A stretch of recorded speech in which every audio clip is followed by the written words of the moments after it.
this community works together hand in glove. This community takes care of each other.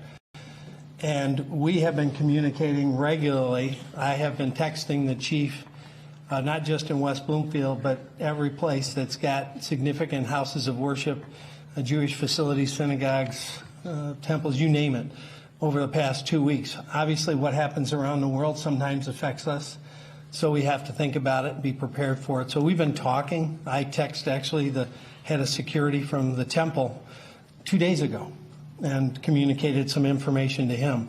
So the first thing the community should know is that we not just today work together, we work together all the time, our state, our federal, and local partners.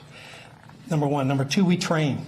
In our world, preparation is important. We hope and pray it never happens, but that's not a strategy. Preparation is. So all of us have been training together for many years for active shooters or active assailants, mass casualty events, and tragically we've had way more than our share. So that is ongoing and is in place. The third thing is important to note, no children and no staff were hurt.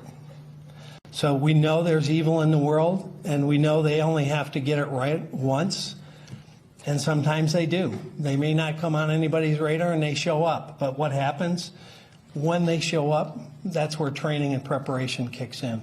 The security staff did an amazing job, and you'll get some of the details on that, but they stopped the threat. No kids, no staff were hurt. Now, there were some injuries and things that had to be taken care of. One of the head of security was taken to the hospital. He got knocked down by the car when it breached the building, and we've had 30 law enforcement officers taken to the hospital for smoke inhalation.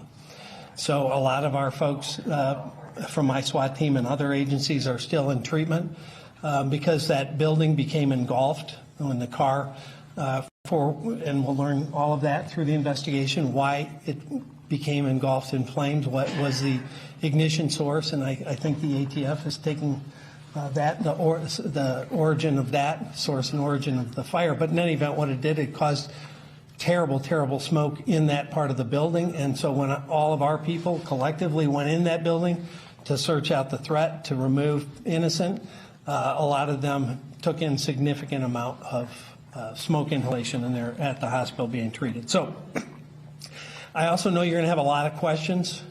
A lot of those questions can't be answered at this point because it's super preliminary in the investigation.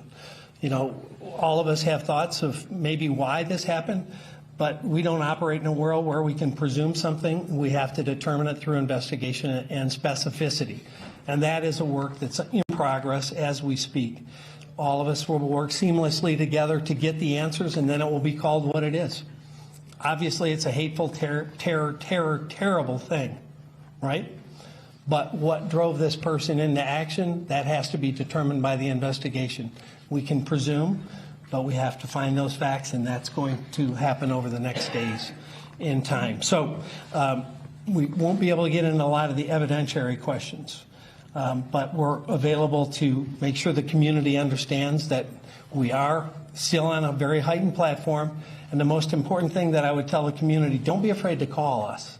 If we're not your own local police department, call your local police department. We'd rather respond to 100 nothings and miss one real deal. The only way we prevent something like this is to get a call.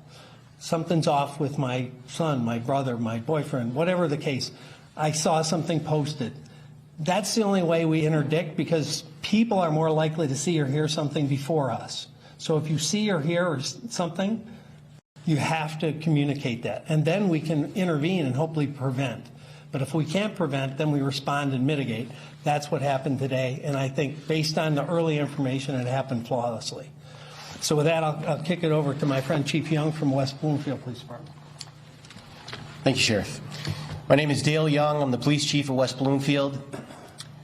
I want to share with you how we got to where we are today. So today we received a 911 call which came in around 12:19 p.m. It was about an active shooter situation at Temple Israel where the individual drove into the building. West Bloomfield officers arrived on scene under 5 minutes. Temple security officers engaged the individual and neutralized the threat.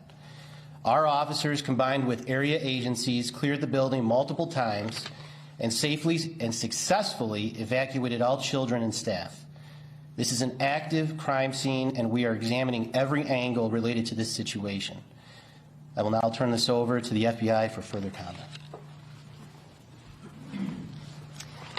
Hello, my name is Jennifer Runyon, last name Runyan, and I'm a special agent in charge of the FBI Detroit Field Office. This is a deeply disturbing and tragic incident, and our deepest sympathies are with the victims, their family, and the entire Jewish community.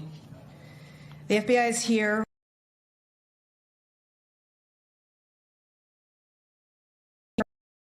investigation right now is a targeted act of violence against the Jewish community.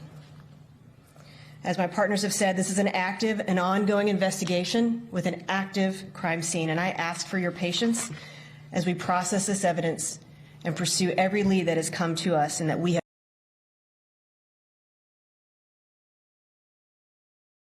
in this incident who is now deceased. And as my partners have said, we've had no victim fatalities.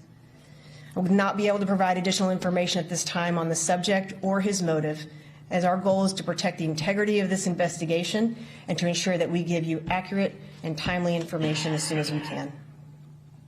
The FBI was notified of active active shooter at Temple Israel at approximately 12:45. We immediately activated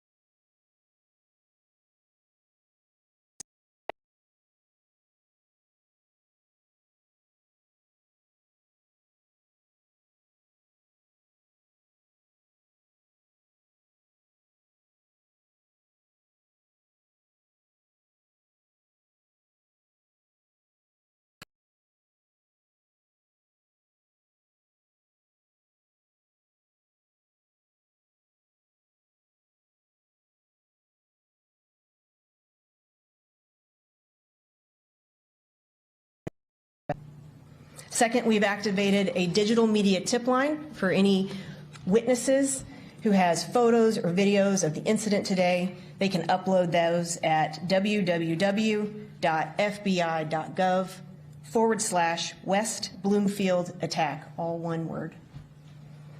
But the public can also report through our call line at 1-800-CALL-FBI if you have any information about this incident and or any other suspicious activity that you see around in your community, your life, your places of worship, your schools. As the sheriff said, we all need to remain vigilant, and it takes the whole community to ensure that we remain safe. I also understand that congregants may have left some personal effects at the synagogue, and as soon as we have a reunification site to get those effects to the affected victims, we will be sure and release that as soon as possible. I want to thank our partners and the first responders and the security for their bravery and their service. Next, I'd like to bring up or offer up Stephen Ingberg, the CEO of the Jewish Federation of Detroit. As the CEO of the Jewish Federation of Detroit, I'd love to say I'm shocked or I'm surprised, but I'm not. This is something that we train for. Thank you to all of the law enforcement officers who stand behind us and the many who don't. Thank you to our Jewish community security team. This is a tough time. It is a tough time, but we will get through this. We'll get through this together. We'll get through this stronger. And we'll continue to be loud and proud of being Jewish. This will not change us. This will not deter us, and we will continue. With that, I'd like to turn over to Rabbi Ariana Gordon of Temple Israel. Thank you so much. As you've heard, there's so much that we don't know. We're going to be processing all of this in the days and weeks to come. But what I do want to say is a huge thank you to our law enforcement, to our Temple Israel security team, and to our early childhood center teachers who were the true rock stars of the day. They ensured that all of our children remained safe and calm throughout the entire day and got every single child safely reunited with their parents this afternoon. And for that, I can't express my gratitude enough. We are really appreciative to all of you for making sure that everyone made it home tonight. Thank you for being here. Okay, I think that's it. Obviously, we can't get into the evidentiary questions, as I said, but I think the message is clear that we all stand united, stand together, whether it's federal, state, county, or local. We're committed to keeping this community safe. If you think you can target the Jewish community in this county or anywhere in this state, you're wrong. We're going to not only stand in front of them to protect them, we're coming for you. So with that, thank you.